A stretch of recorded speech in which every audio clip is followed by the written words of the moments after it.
We have a speaker tonight. It's Sean. Thank you. Over to you.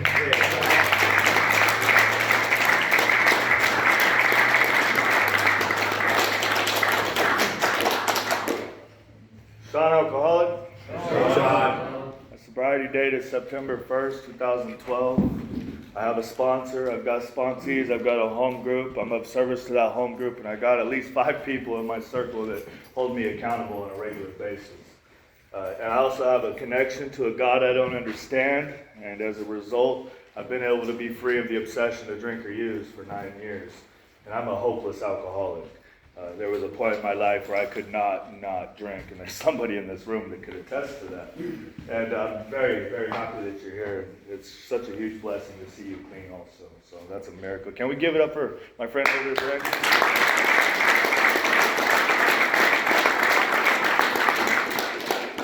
I also want to get up for Anderson, man. This place has been amazing. I've been here since the 29th.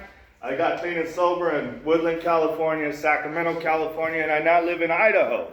And they ain't got nothing on Anderson, man. The community here, it's like you're all under the same umbrella. Different problems, different thoughts, different ideas, but somehow everybody's coming together with the same mission, the same solution, man. And that's amazing. Where I'm at, I'm like alone. They're like, get that big book dumper out of here, like I don't want to hear what he has to say, You don't have to believe in a higher power. You don't have to do this. And that might be true, but that wasn't my case.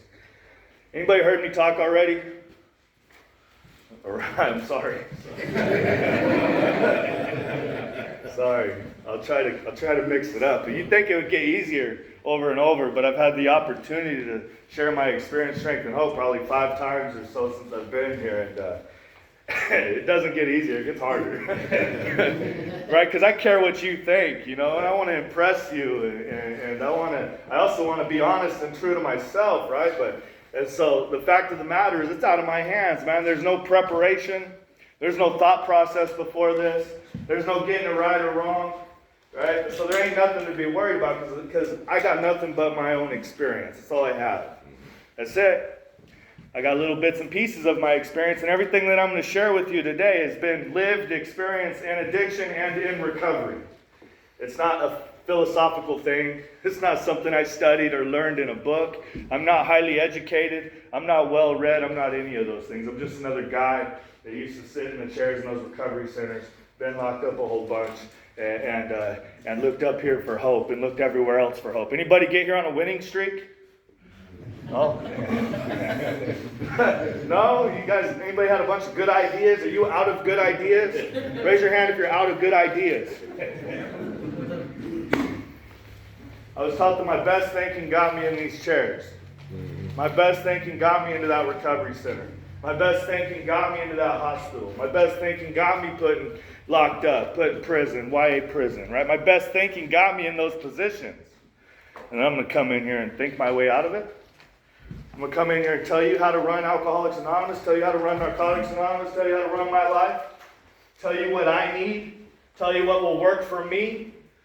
Right? You think I know that if I'm what, how old? 30, 40, 50, 25, right? How old, how old? 25. How many years, right? How long you got to hit your head against a brick wall until you realize, like, man, maybe I need a new manager, right? Maybe it's time to let something else or somebody else take charge because my way's not working. And I wasn't necessarily tired of hurting people when I came into recovery because I didn't know I was hurting people. I didn't know that. I had no idea. I didn't know what it meant to be alcoholic. I didn't know that my dad had a certain type of expression on his face. I had no idea. I didn't know that my mom probably lost sleep wondering if her son's ever going to make it home. I didn't know what it meant to be an alcoholic. I had no idea. If I don't know the problem, how am I supposed to know the solution? Right? And I didn't get to choose when I heard what the problem was. I didn't get to choose when I heard the solution either. So you just never know. So I had to be exposed like you guys are exposed right now. Right? Because God made it possible, or my higher power made it possible for me to be here tonight and share my experience with you. For centuries, men of medicine, doctors have been trying to figure this out. There's no long-term recordable results. No. Right? And the path that I followed is the path that has been proven to work. Right? I'm not going to get into no controversy. I'm just going to make that statement. Right? It was registered as a solution to a terminal disease, recognized in the early 70s. When I describe my childhood, man, you don't have to relate. You don't have to have the same childhood. But I want you to listen to the feelings that I might have had during these struggles. I want you to try to identify with the way I was feeling, right? Because some of us come from all different walks of life. Some people have all the things I thought I needed to stay clean and sober. Some people don't. Some people have the life like I had and stayed clean and sober all their life, you know? And so that doesn't determine whether or not I'm an alcoholic or a drug addict. It has nothing to do with it. Now, that's a lie. It probably plays a part in it, right? But I'm not a victim of circumstances, and it definitely wasn't trauma that determined whether I was a drug addict or alcoholic. I've sat in meetings with some doctors, some lawyers, some judges, right? Some famous people, right? Musicians. My home group's got some famous people in it, right? In Sacramento. It's pretty cool, man. I'm like, you're drunk too? What? You know, because the fact of the matter is they suffer from that threefold disease: spiritual malady, physical allergy, and mental obsession. And that spiritual malady is what's going to take me down. If I just have the mental allergy and physical obsession, I could probably take care of that with medicine or education. But that spiritual malady is going to bring me down. That's going to hit me to my bottom. That is the very thing that ties us all together. So those little fancy people I talked about didn't have my life. You know, they did not have it, you know, and they suffer the same way I suffer. My parents were drug addicts and alcoholics. And I don't remember much about that, right? I just know that I was all alone, right? I just know that my dad would never come out of the bathroom. I just know that I'm feeling kind of emotional, so I'm gonna try to watch what I say, otherwise I can't. I don't know how you guys talk and cry, but I haven't figured that out. I just know that my mom, you know, I would see her get beat up all the time, or abused, or we'd be struggling, right, in a car in Oak Park, California, nowhere to live, right, hanging out with the wrong type of people.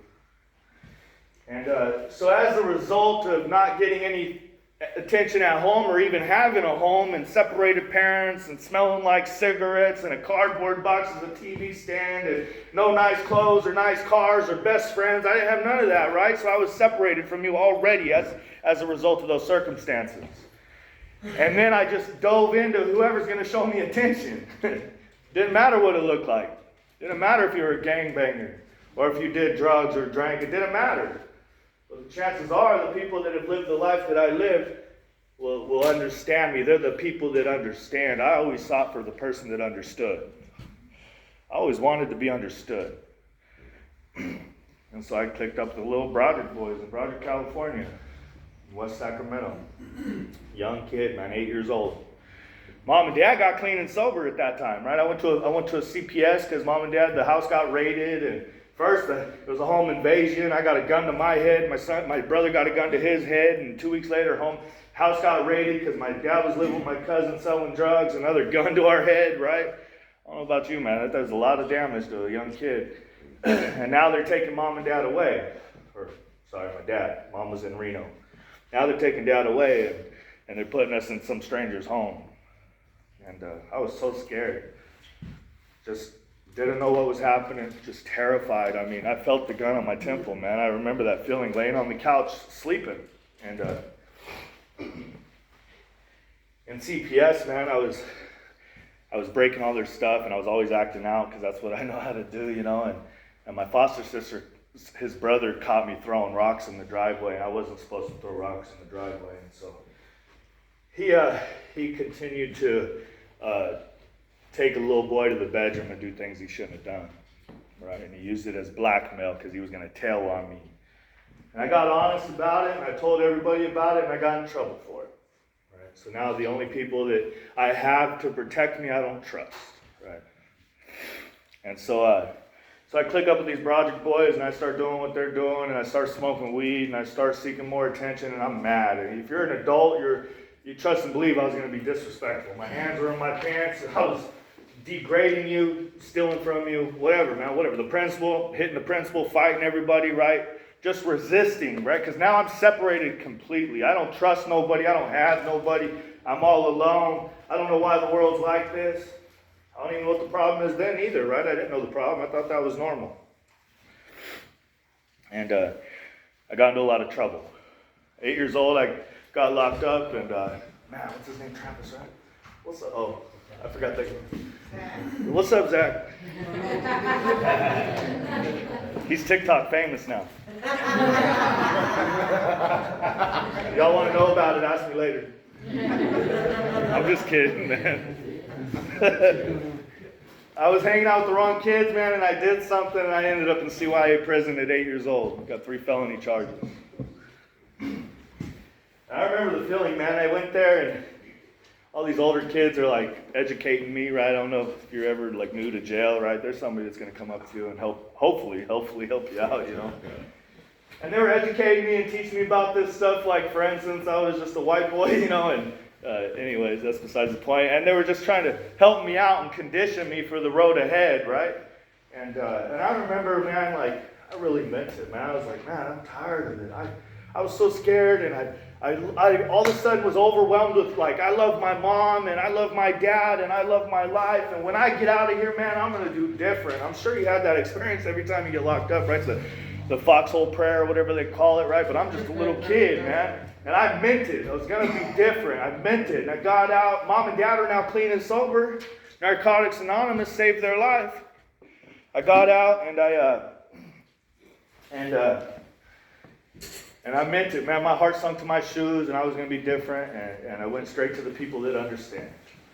That's all I knew, man. That's it. Mom and dad were getting well themselves, right? They didn't become great parents overnight, and it ain't their fault. Even if they were great parents, I was still a little punk kid. Trust me, I would have not listened to nothing, you know. And so I did what they do. At 12 years old, I was holding on the car, skateboarding, drunk.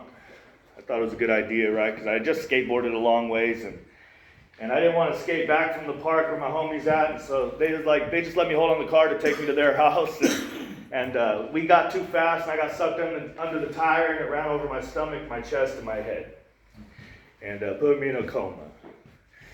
Had to learn how to walk and talk again, had to meet my family again, right? Had a new identity. I didn't even remember who I was, and it took a long, long time to recover from that, and I was a new person. And once again, I was in a position where I swear things were going to be different. Held onto a moped when I got out because I was less heavy than a car and skateboarding, right? Because I would do absolutely anything to get you to like me. I would do absolutely anything to match my outsides to your insides.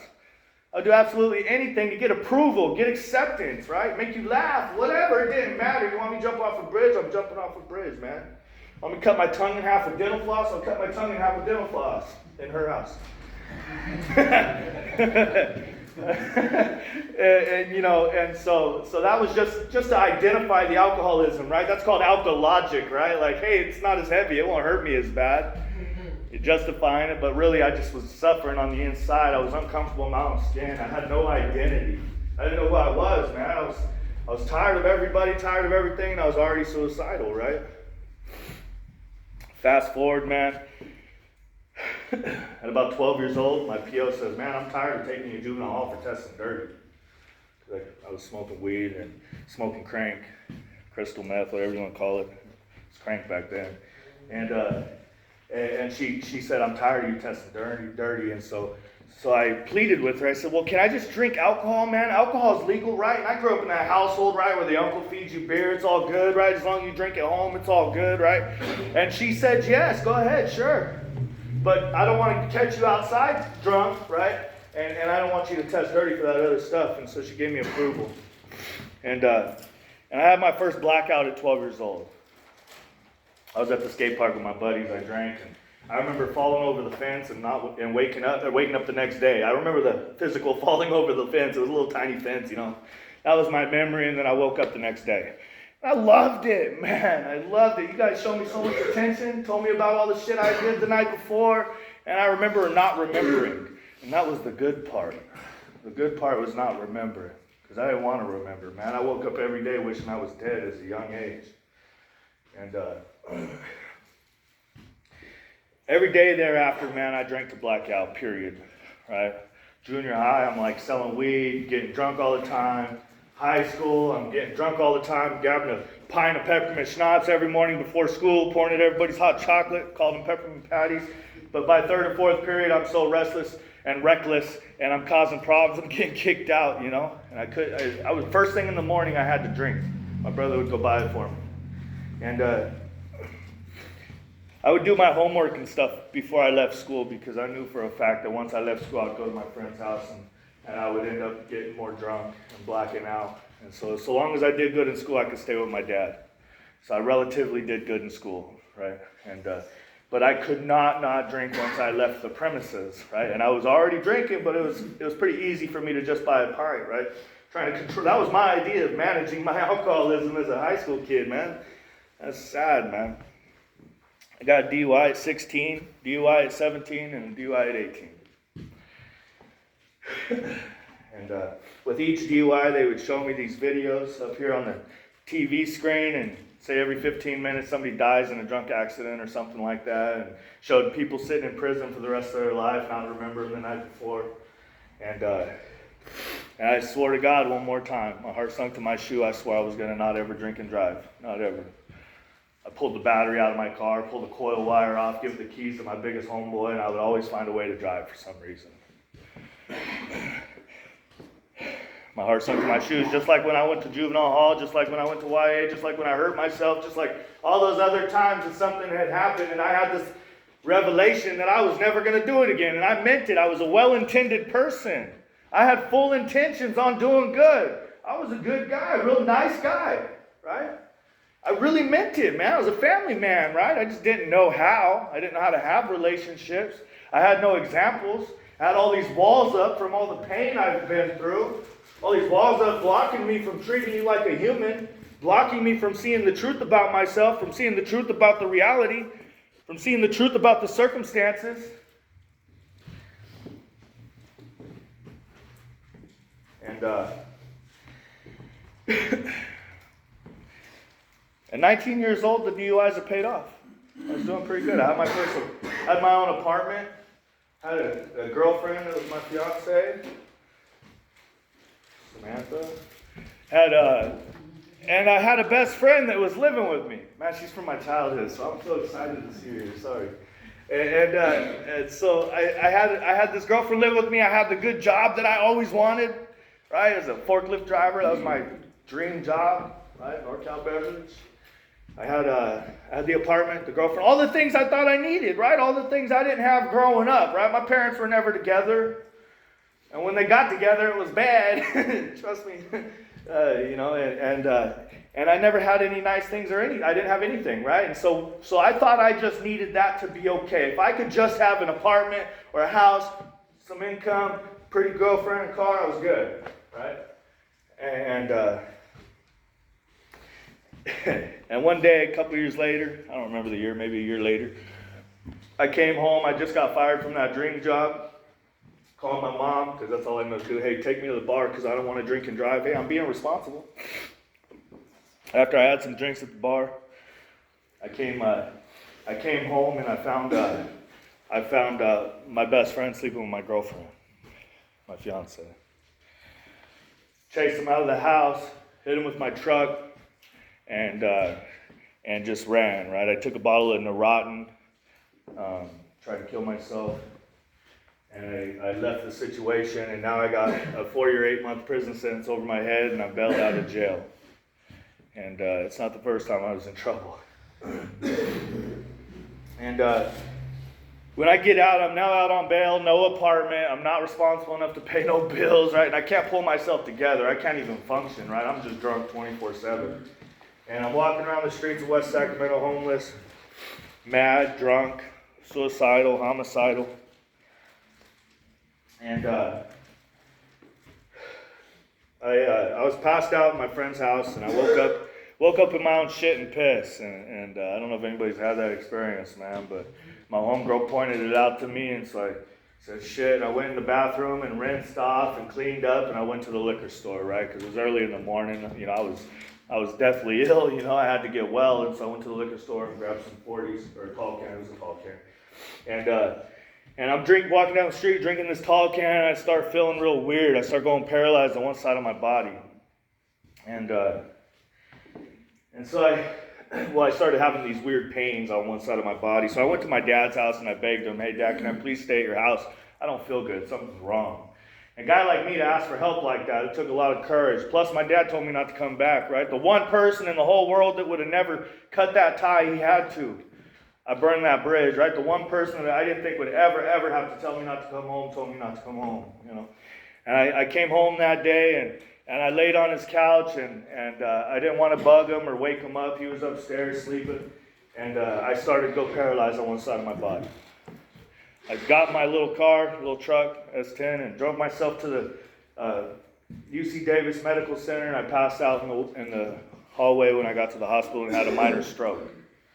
And they found these blood clots in my left lung. So they said I had pulmonary embolisms, 2 blood clots in my left lung and pneumonia. I was 22, maybe 23. And I was in the ICU, and he was just educating me about the blood thinners, the medicine I now need to take to save my life. And he asked if I drank out. First he asked if I eat vegetables or greens. I was like, no, I don't eat no vegetables. We're good there, right? Like, none, literally none. And then he said, do you drink? And I said, yeah, I drink, you know. I always kind of reached out for help, kind of, right? But if you don't know what the problem is, you can't reach out for help, right? So maybe some other people around me could have told me the problem if I would just open my ears long enough to listen to their suggestion. But the fact of the matter is, I didn't know what was wrong with me. I thought it was your problem. Right? You were at fault. It was my childhood's problem.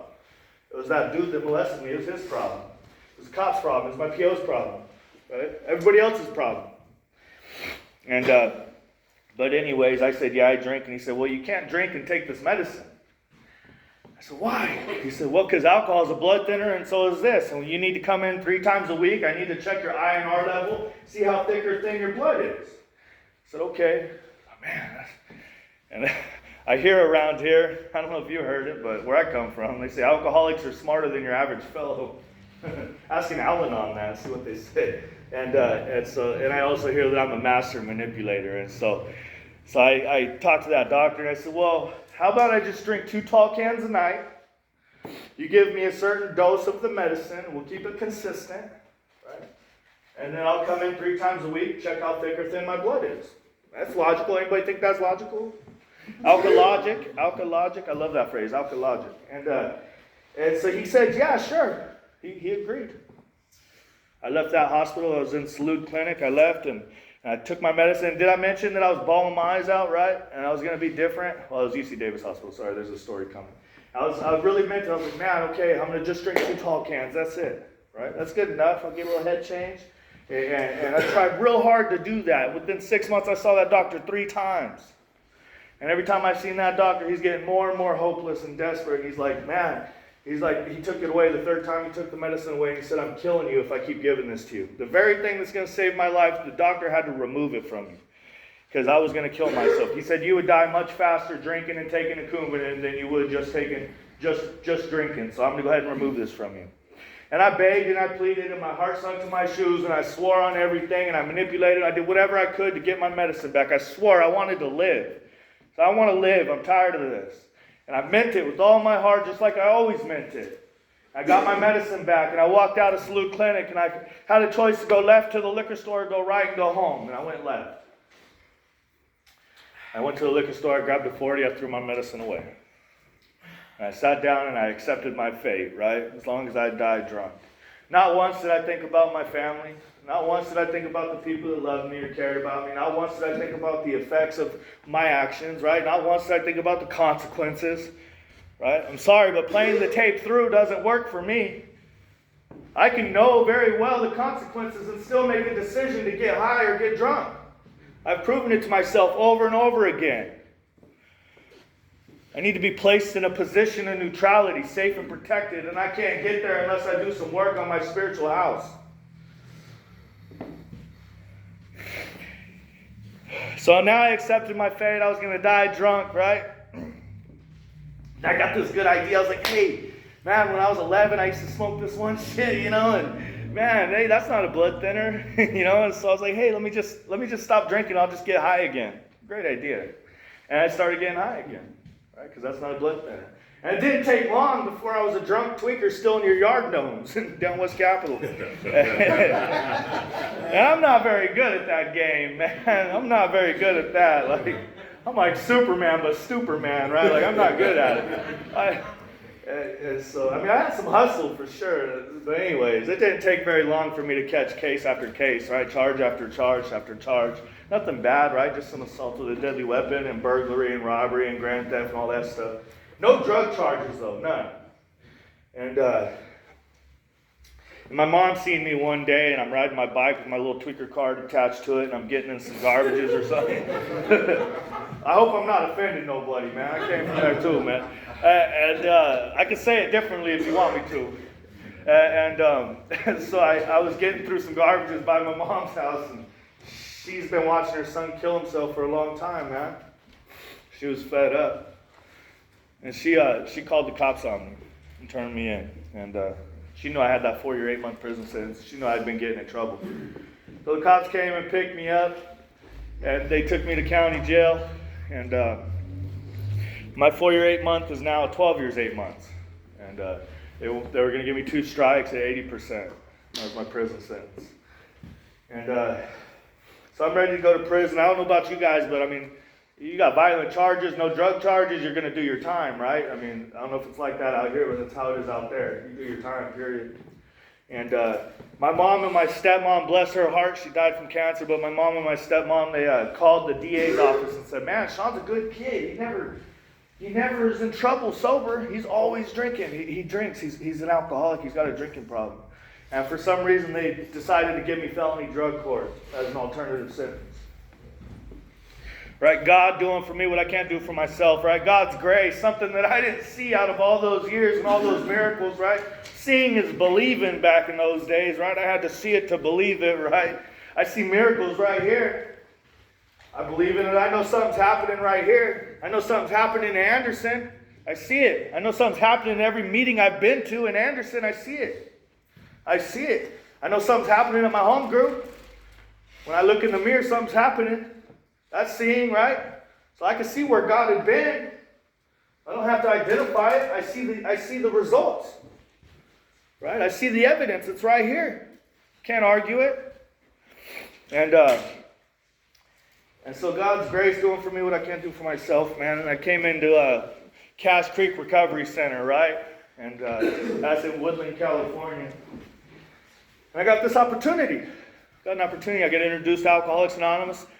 I thought I needed Narcotics Anonymous. I thought I needed that, right? And wherever, get in where you fit in, man. It's all good. If you're working a process of recovery, I support it 100%. And but my drug court coordinator had other plans. She said, I don't care what you think you need. You're going to AA, and you're working with a sponsor, and you're going to do your steps. And I needed that. I needed it. Trust me, because I would have weaseled my way out of it, man, because I know what's best for me.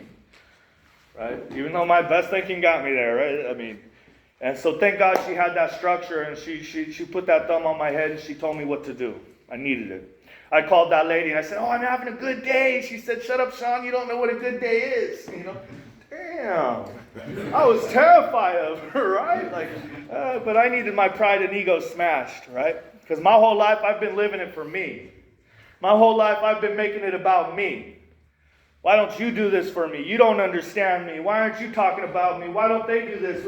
If you had my life, you would do what I did. I made it about me my whole life. She knew that I had to become smaller. Right? I had to be the highest position you can get in these 12-step programs is cleaning toilets, man. Imagine how you come in here hot shots and you graduate to toilet cleaner, or coffee trays or ashtrays or whatever, coffee person, right? We're seeking humility here, right? Because I've been full of myself all my life, full of pride and ego, right? And I seek humility, man. I see it in Sean. Such a pleasure hanging out with him, right? Seeing that dude skip, man. Jeez. 100 years sober, and he's like the most humble person I've ever met. Amen. Calling himself out, in one sentence. That's amazing, right? That's great. That's what I need in my life. I saw God on the board in that recovery center, and I went to church, right? Because they had the steps on the wall. Because I know how to fit in. I know how to program. I'm so used to pleasing people. I'm so used to making you like me. I'm so used to fitting in. You know how to program, right? Anybody know how to program? You get locked up, you know how to program, right? Go in the wrong part of town, you know how to kind of blend in, make sure you don't get killed or whatever, right? And that's what I did. God was on the board. I went to church. Boom. Told me to get a sponsor. I had some guy sitting up here at a panel like this, and he was giving his lead. He said he used to ride his bicycle down West Capitol Avenue in his boxers, stealing yard gnomes. So I asked him to sponsor me, right? That makes sense. I mean, they said to give, ask somebody that you relate with, right? Yes. He did a great job, man, because that dude he obviously came from where I came from. I just didn't have I wore my boxers, but I was on a unicycle when I wore my boxers. I was juggling down Taco Bell drive-thru, man. I was anything for attention, right? and so he did a good job, man. That man taught me a lot, right? He said, Sean, when you come in through the door, you need to drop your backpack of guilt and shame, man. Mm-hmm. He said, when you come in through the door, you need to not worry about trying to change Alcoholics Anonymous. Let Alcoholics Anonymous change you. He did a lot of good things for me. And then he fired me. Whatever. We'll talk about that some other day. And so this program, it's got 4 months in the residential facility and then a few months in transitional living. And then if you're doing good, you can get your own job and your own place and all that stuff, right? But she still has her thumb over your head. Trust me, she's got her thumb over your head. The community of Woodland will tell on you. Trust and believe that. And so things started getting good, man. I started to build relationships. I started to build a foundation in that recovery center. Thank God for that center, because if I was at home, I got all these big problems. All these big things that are so important, and I must take care of them all, right? I'm gonna die if you can't. No, I got all these big issues. I ain't got no time to get well. I got no time to think about somebody else. I got no time to hit meetings, right? So thank God I got placed in a position where I didn't have all those worldly clamors around me. I didn't have all those problems, right? What I perceive as problems anyways. And so things got better. Relationships got better. I got this job as a welder mechanic. I've never even touched a grinder before, right? I learned how to dress up nice and shake hands with them and ask for a job and do a resume. And right, I learned how to do all these things. I learned how to talk to people tactfully without getting angry. I learned a valuable lesson, man. Some dude called me a punk in the treatment center. Anybody get mad if you get called a punk? Not anymore. Not even good. Yes. Those are fighting words where I come from right away. Right? And the guy running the place called me a punk with some other clients. Well, I was hot, man. One of the guys came and said, hey, man, that dude called you a punk. And he walked by. I jumped over these tables. I'm ready to knock this dude out. And my counselor grabs me and takes me in the office. And she says, Sean, why does that bother you so much? I said, well, man, where I come from, you don't get away with calling somebody a punk, man. It's disrespectful. You don't know me. And she said, well, okay. She brought him in, and she said, hey, why did you call him that? Well, I meant like just an unruly kid, right? I meant like, because I was walking around like this, right? Like I was hard, my fist balled up, mugging everybody, right? Making sure, checking you kind of, right? Seeing who I got to worry about, who I don't have to worry about. Of course he's going to call me that, right? But his perspective of what punk meant is different than mine. He was about to be a police officer. And I'm some hood rat coming out of jail or about to go to prison, right? So he had a different life than I had, right? So his definition of that word was different than mine. So that counselor said, Sean, you guys, just because you guys believe differently and you have different ideas of what this word means doesn't mean, you know what I'm saying? You got to be open-minded to the way he grew up. And so I got a lesson there, right? My shoulders dropped. I quit balling my fists. I quit checking you, man. I quit worrying about you. Because we all have different walks of life. My idea of respect is different than yours. All 50 of you have a different idea of what I'm saying right now. That's all we have is perception. Right? And so if I want to learn how to be kind and loving towards all, I need to have lessons like that in my life. And I got to quit making you respect me. Making you do things I think you should do. Making you behave a certain way. Making the things around me act accordingly. I got to let go of those things. Who am I? Who am I, man? I went to the tea houses after that, man. Things are good, man. I make good money, right? In the tea house, I got access to the liquor store, right? Then I get my own apartment with my roommate. And 11 months in, my roommate finds me laying in the floor of the doorway, turning colors and not breathing. He tries waking me up, he can't. He calls the ambulance comes and pokes me in the chest, says, "Wake up, Sean." Roommate's like, "How the hell do you know his name?" "Oh, he picked him up out of Main Street. He got hit by a truck, and I manipulated them into taking me back to the apartment." I don't know how you do that in a blackout, man, but I knew for a fact if you took me to the hospital, she would find out. I'll be handcuffed in no time. I knew it. And somehow I convinced him into taking me to my place. But the small town of community, or small town of Woodland, loves you enough to tell on you, so I knew my drug court coordinator found out. And so I went and told him myself. And I was told that if you relapse in that program, you go to prison, period. End of story. You don't get another chance. And this lady, I'm bawling my eyes out. You guys remember that feeling I described? Y'all have that feeling before? Raise your hands, man. Come on.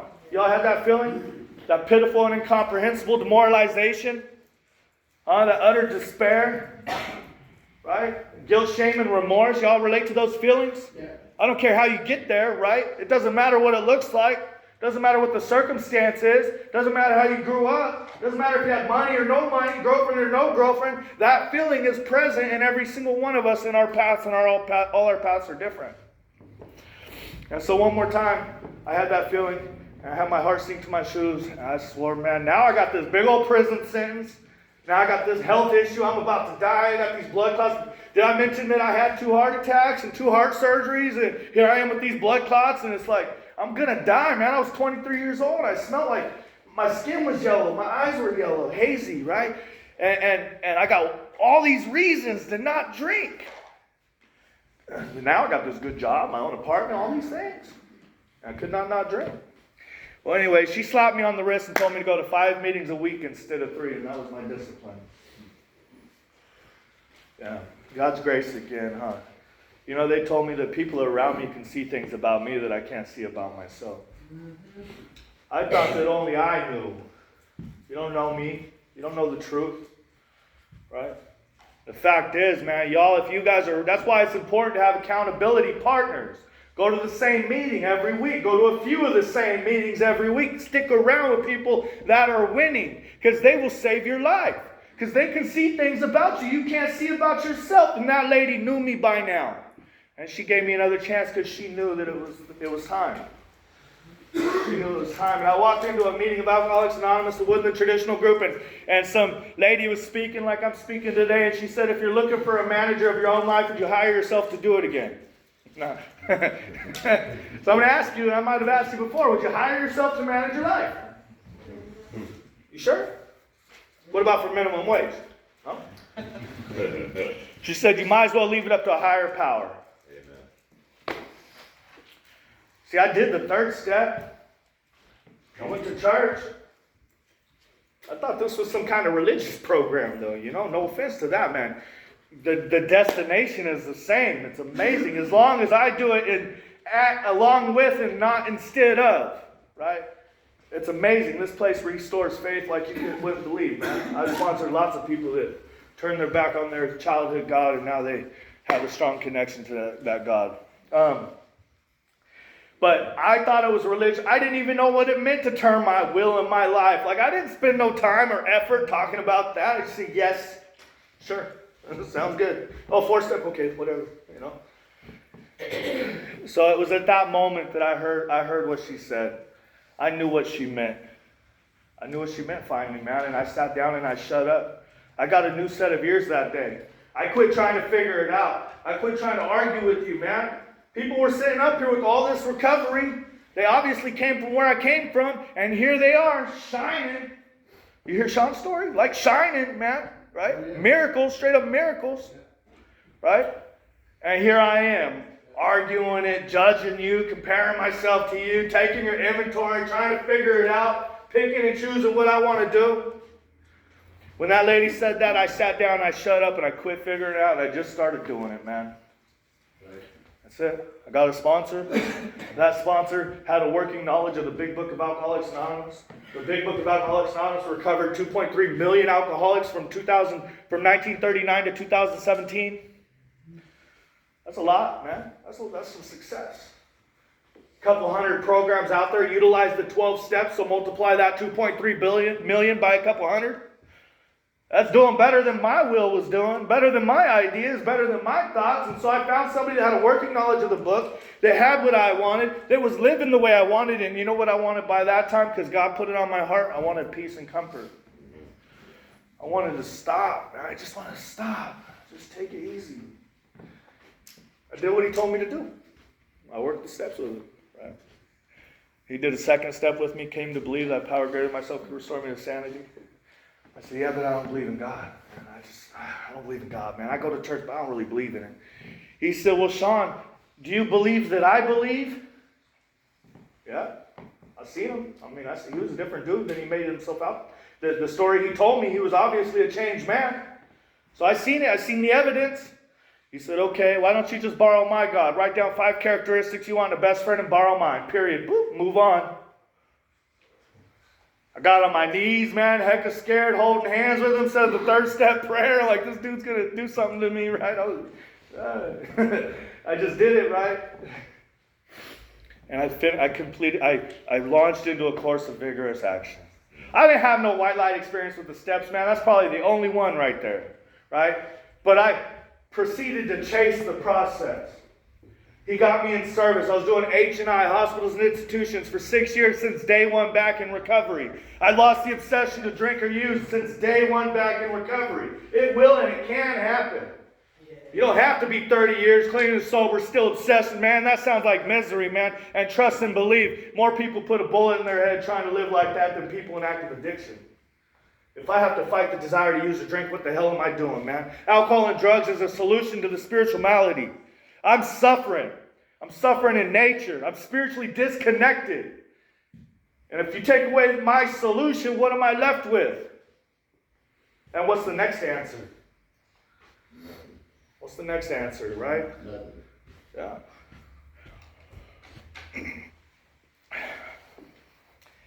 And it's in the seeking, man. Recovery, this is a do it program, man. This ain't for people that want it or need it, man. Recovery is not for people who want it or need it. I don't care how desperately you need it, how much you want it. This is a program of action. I have to act my way into sober thinking. I can't think my way into sober acting. I've tried it. I thought real hard. Studied for days. Right? And so I started taking the steps necessary that gave me the results necessary to prove to me that this way of life worked. And the 12-step process is a way of life. Ain't got no reason to not do it. Why? Because it says God? Well, let me ruin that for you right here. It's talking about a conscious connection. It's talking about spirituality. It's talking about good orderly direction, gift of desperation, group of drunks, grow or die, great outdoors. Spirit of the universe, Allah, Buddha, I don't care. It's just your own conception. It's trying to get you in touch with yourself. That inner consciousness, the inner child. This process is getting you in touch with yourself. But I can't get in touch with myself with all that stuff clouding my vision. With all the stuff blocking me from it. Like resentment and anger and hate and rage and frustration and whatever, man. Whatever trauma you've been through, whatever. Doesn't matter. The process will clear that all away and make it to where I have now a conscious connection with myself. Right? In the form of spirit. God speaks through me to you. God is working here, man. Look at you guys, man. Look how different we all are, right? We all came from different walks of life, I'm sure. Here we are together, man. I'm from a whole nother state. Here I am. Just a little thug, right? And here I am. Oh, I'm not getting paid or nothing. It's just a blessing to be here and do this. And y'all came together to make it happen because the recovery community here is fire. And I've lived a lot of life in 9 years, man. Divorce, 2 kids, 2 custody battles, 3 states, near-death experiences, loss of jobs. Now I was 4 years sober. Some dude hit me in the head with a tape measure. I knocked his teeth out. That's Sean taking matters in his own hands, right? And what did it get me? Boom, I had a $35,000 car I just bought. I had a baby on the way. I wasn't with the mom. We're about to pay child support. Lost my job. Because I couldn't just go tell on the dude because he hit me at work, right? I could have just went and told on him, but that's my old way of thinking, right? If I want recovery, I have to have a complete rearrangement of thoughts and ideas. Yeah. That's what a spiritual awakening is. How am I going to get there? And what does that mean? There's principles behind each step. I need to learn how to live behind those new principles and get rid of my old principles. All that street shit that I grew up with, all that pain that I have inside me, I got to get rid of it all. I got to drop that backpack of guilt and shame and start learning how to live by new principles. This program is teaching me how to live. I have a thinking problem, not a drinking or using problem. My thoughts and ideas are different than yours, than normal people, whatever normal means. My reaction to life is abnormal. I have a disease of perception. And you do too, whether you like it or not. You don't believe me? Come talk to me after the meeting. Right? Now, when I can fully accept that I am alcoholic, which means I have a disease of perception, my thinking is wrong, then now I am properly armed with facts about myself. Now I have an opportunity to hear the truth and hear the solution. When that lady said that day, I started hearing the solution. I got a new set of ears. And thereafter, I started taking action on my own life by removing myself out of the way and seeking others. Seeking the next right thought or action. Serving others. And as a result, I got a heart of gratitude, a heart of love. Right? I'm full, man, full of self-esteem. My life is full. Absolutely nothing has the power to take me down today. Nothing. I have no bad days today. No bad moments maybe. But guess what? I get to move into the next moment because I never thought myself out of a problem. I never thought myself out of a big, bad, horrible feeling. I got to act my way out of it. I got to call you and say, hey, how's your day, man? How you doing? Going through a divorce, hey, how you doing? Oh, man. And then I get to focus on you now. And just that time it takes to get outside of me. That dude that slept with my girlfriend, man, I prayed for him for 2 weeks. My sponsor told me to pray for him for 2 weeks. Have what I would want. Idiotic, right? Like, come on, bro. And guess what? I did. I took that action while I was in that recovery center. I prayed for him for 2 weeks to have everything I would want. On the day of the 2 weeks, I was deviating. I was up on a bridge in Discovery Park, and he was down by the water, and I went down there with no hesitation, no thought process, no planning, and I tapped him on the shoulder, and I gave him a hug. I told him I love him, and I forgive him. Yeah. Right? Let's talk about magic, right? Whatever, spooky, magic, miracles, I don't care what you use, man, but that shit ain't normal. I didn't plan that. But I took actions that I didn't believe in, and I got the results. 5 years later, he calls me up with a whole bunch of DUIs, and he asked for help. Got to go pick him up. I got to put him in my car. Got to take him to a meeting. And I got to share my story and love him, despite anything else. Right? He ain't coming home. He ain't going to meet my girlfriend. Trust me. Trust and believe that, but I got to love on him, right? Just like I love all of you, even though I don't know you. In June, I got in a four-wheeling accident with my son, and then I'll stop talking before I get kicked out of here. And we fell off a mountain in Lava Hot Springs, Idaho, in June this last year. And my son fell here, and I fell down here. I was nowhere near him. I looked up, man, I was shocked, right? I looked up, my son's trying to get up. He was 5 years old, and that four-wheeler's about to squish him. It was a heavy, full-size four-wheeler. I seen the bottom of it falling on top of him. Somehow God allowed me to wrap my leg around my son, and I was nowhere near him. I promise you. I wrapped my leg around him, and I knew I had to get that four-wheeler to roll with me instead of him. And it smashed my leg and broke it towards my son, and I muscled it. I grabbed the grill, and I muscled it on top of myself, and it took my leg the other direction. And it sent me down the mountain. The four-wheeler ended up in the trees, way out there, all the clothes and scattered. Everything scattered, nowhere by me. But I got that four-wheeler off my son, and my leg is laying there all sideways and crooked and hurt. I'm holding onto a bush so I don't fall any further. Instantly, I'm full of gratitude, man. I'm not scared. I'm not crying. I'm not nothing. My phone landed right next to me, a little bit busted up. It still worked. I got to call for help. Nothing else was there. Everything else was way out. I couldn't even see it. I didn't even know it. My friend told me. And I got to call my buddy for help. They came back up the mountain, and we called the search and rescue. Helicopter wasn't available, but the ATVs were, man. So they got busy, man. These dudes came together and saved me, right? They took me to the hospital. The whole time I'm like videotaping it, looking at this beautiful scenery, picked a flower for my girlfriend, right? I got this positive attitude. I just broke my leg in half. My son just almost died. Went to the hospital. They said, we got to cut it off. It's the worst knee injury we ever seen here in eastern Idaho. For some reason, they asked another doctor, and they asked another doctor, and they got all these opinions. And then finally, a doctor an hour and a half away said I could save it. It'd just take a long time. So since June, I've had 5 knee surgeries. Lost my job. I'm a full-time single father. I own a house on some property. Man, I never even lived in a house, man. Now I own a house on some property, 2 acres. And talk about being capable of being financially insecure, right? Like I lost my job, my legs messed up, I'm learning how to walk. I mean, all these things are happening. But you know what I got to focus on, man? I got to focus on picking up new sponsees. I got to focus on doing the work of Alcoholics Anonymous. I got to focus on doing the next right thing. I got to focus on opening a meeting at my house twice a week. I got to focus on taking my son to school and picking him up, making sure he's loved and lovable. I didn't once complain, man. I got to focus on the fact that my community came together and blessed me throughout the whole time.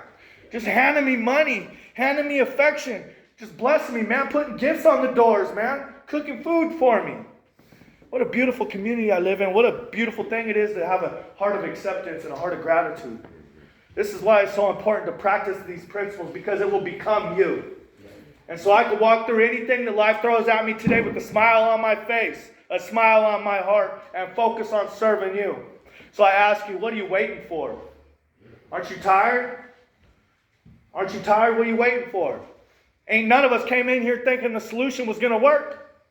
Not one person ever say, oh yeah, them 12 steps, yep, that's going to save my life.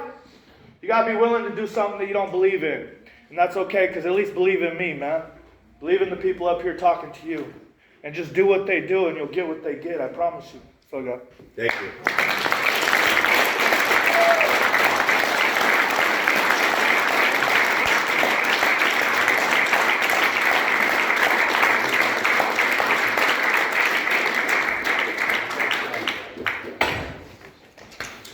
All right, everybody, we got a good way to close.